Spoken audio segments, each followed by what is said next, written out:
Hello, everybody, and welcome to Psycho's Platters, episode 87.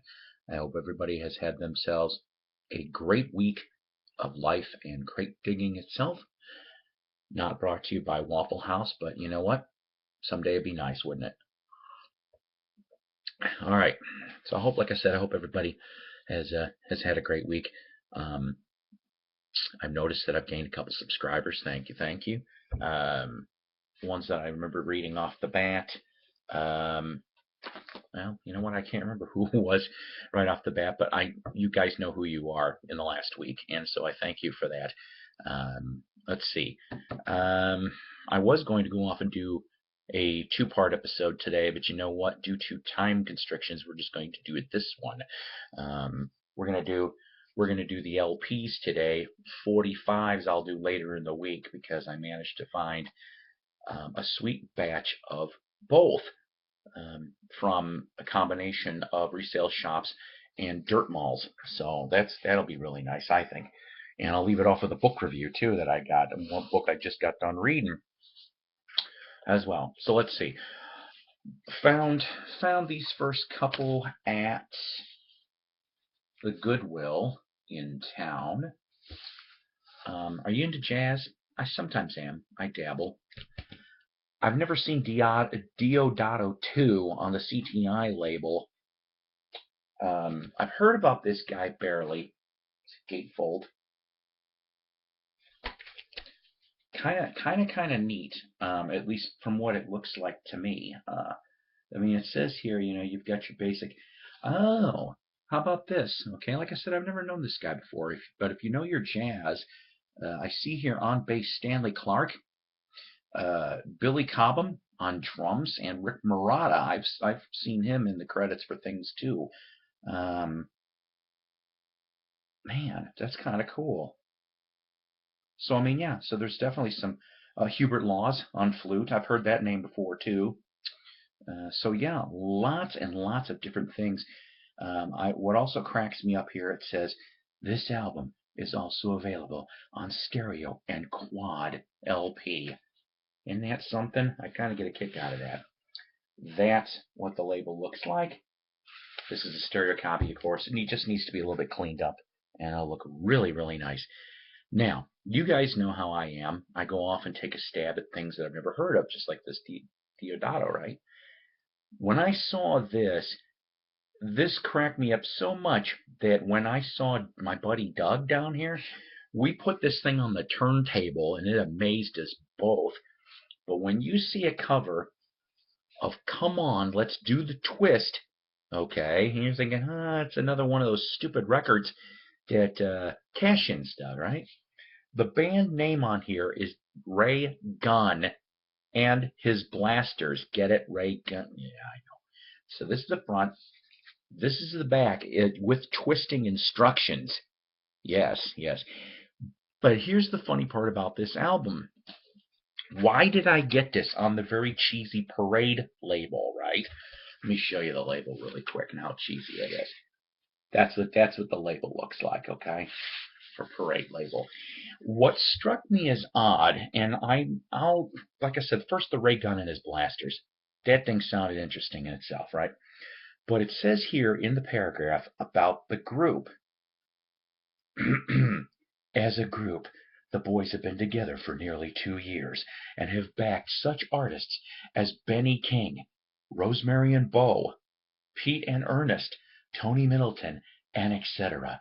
on such labels, and this is what made me get this, as Atlantic, United Artists, King, and etc. The goal of the boys is to make a hit LP on their own, and with this waxing of the twist, we think they have it made.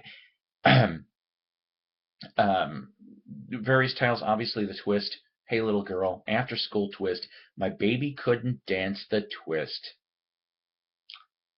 Bet you that was equal to War Crimes in '62. Oh, I'm kidding. And Swinging Papa Twist. Funny thing about this particular album is there's not much twist music to this thing. This is actually soul / borderline on doo-wop. Yes. Now I went and looked this sucker up, okay, and the only hint that I have is it was dated 1964 this came out, which is like about 2 years after the twist, right? I thought in 60 and 62. So for this Ray Gun and the Blasters for 64, like I said, this was a great soul slash doo-wop record. I was amazed. We both were amazed. And it's not in the price guides. It's not. So I went and looked. Now, unfortunately for America, it goes for $5 to $10. Okay, fine, right? Now, somebody tell me out there, in the Netherlands, okay, so Dutch, this thing's going for €250. So I'm going, and I know, I know that there's a big audience for like Northern Soul and just very, that type of stuff out there. England, Ireland, Scotland, Germany, France, and all that stuff. So I was kind of surprised. I'm like, I never even heard of this damn thing. And that's part of the reason why we collect, isn't it? We collect what we love, but we also like to collect the mysterious, the unknown. It's like, hey, is this album going to suck or is it going to be in our permanent collection? That is a neat album, I'll tell you. I don't know if any of it's on YouTube. If not, I don't know. I ain't going to get a third copyright strike, so what the hell. All right. Let's see here.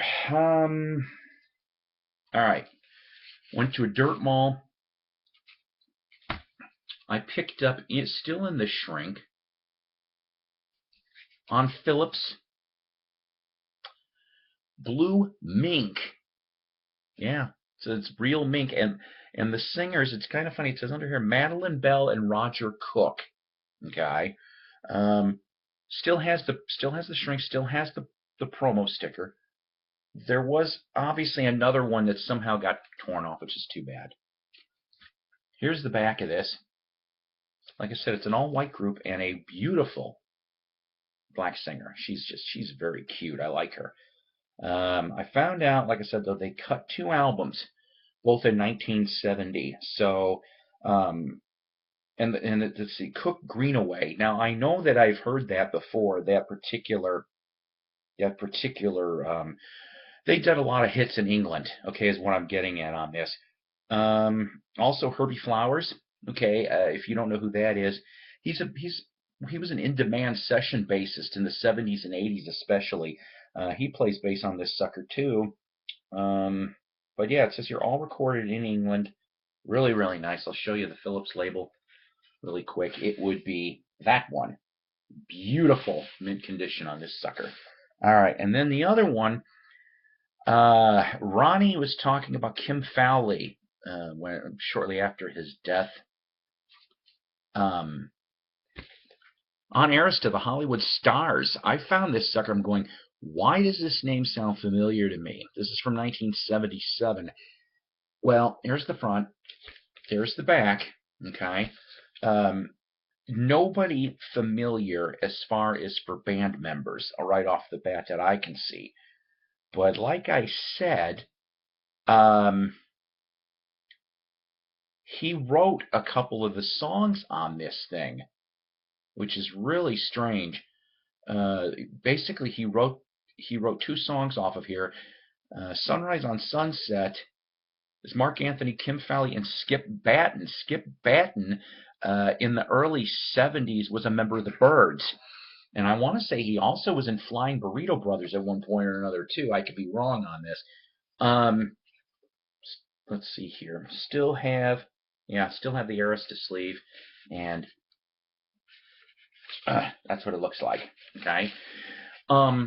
I was told at one point or another that a second album was recorded for this band, involved with even more Kim Fowley involvement, and it got buried. It was originally recorded in 1978, and I think the band was dead by 79. I have to apologize, I don't remember the small label that found the tapes to that second album and released them on CD and limited edition 180-gram vinyl. I've listened a little bit to it on YouTube, this first album. It's good. go get that one and that second one, okay? All right, my son, he got me as a Christmas gift. I've never seen this before. I think it's kind of cool.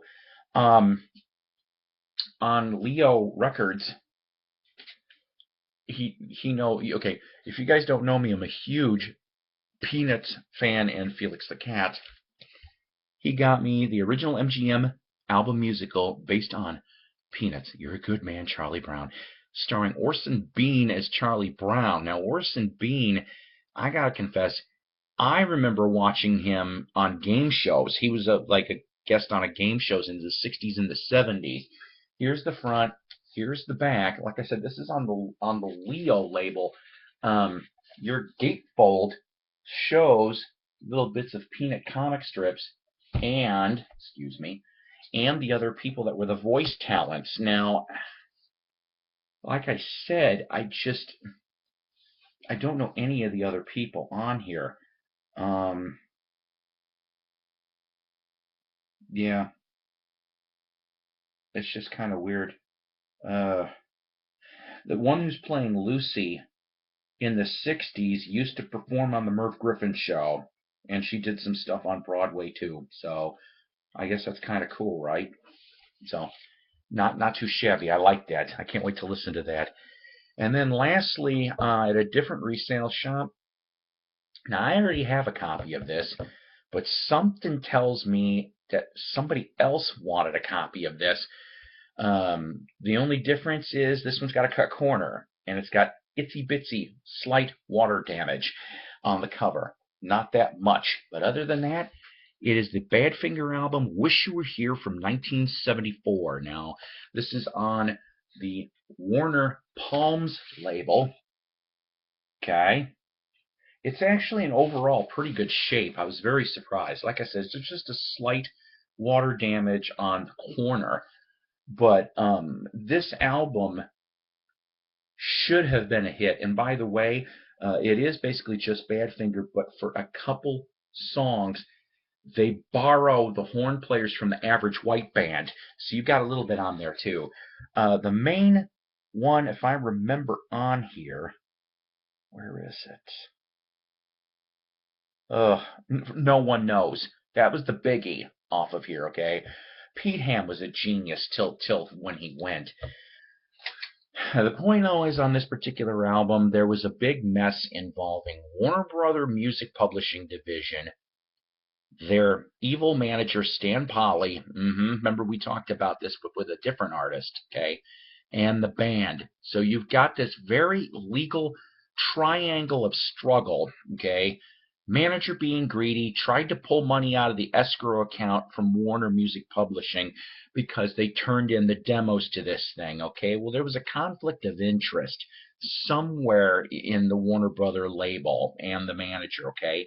What happened is this sucker actually was going up the charts. It was starting to go up the charts when, lo and behold, Warner Brothers put a cease and desist on their own record. That's what they had to do.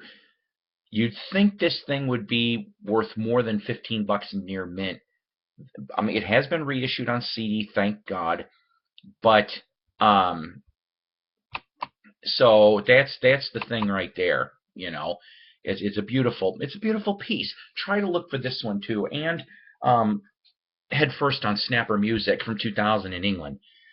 All right, almost at that mark already. Wax Museum with Ronnie Dark, Night Owl Lounge with Mike Adams. Thrifty Music Collectors Group, YouTube Vinyl Community. Also, I want to give a huge shout out to Audiophile Laws. He's on YouTube, and Paige Martin. Go look for both of those people. They are fantastic in what they do. They're young. They've got great tastes. Oh, man. All right, guys. Till next week, take care. God bless. Rock on. Love y'all.